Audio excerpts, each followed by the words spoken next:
I know that you have long been an advocate of reforming Prime Minister's questions, and that you have been concerned about the impression that Prime Minister's questions gives to the public and about members in this House and the way we operate.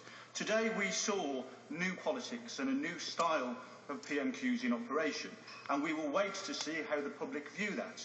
But one of the consequences of today's PMQs was that it was actually 22 minutes before we got on to question 2 on the order paper. Mr. Speaker, as well as being a champion of reforming PMQs, you've also been an advocate of backbenchers and having our voices heard. In fact, I would argue that there's been no speaker who's done more to give backbenchers their voice. Do you, Mr. Speaker, share my concern that in having a new style of Prime Minister's questions, we could actually see backbenchers limited from being able to ask their important questions?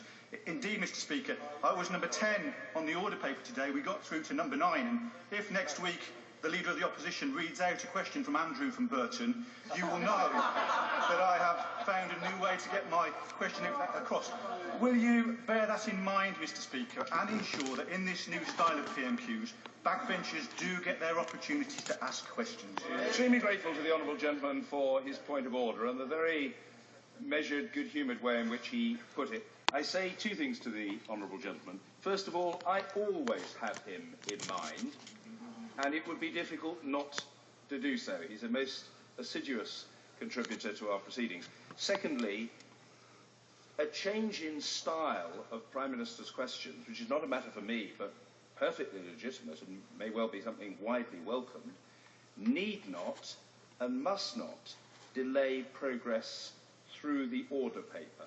I think it is fair to say, and the honourable gentleman will appreciate this, that quite apart from today being a one-off, the first appearance of the new Leader of the Opposition, there is another factor in the equation, and that is the very proper role that the Scottish National Party, as the 3rd largest party, plays in Prime Minister's questions.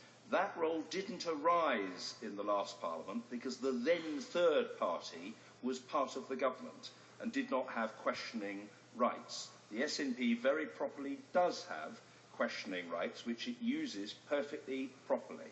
And I'm not criticising them in any way, but inevitably those 2 questions mean that it's more challenging to make progress down the order paper. But if the honourable gentleman is asking me for an assurance that I want to see swifter progress down the order paper so that people at numbers 10 and 11 and 12, as a matter of course, do get called, as they did throughout the last Parliament, he can be assured that I will make my best endeavours, and I hope the House will help me.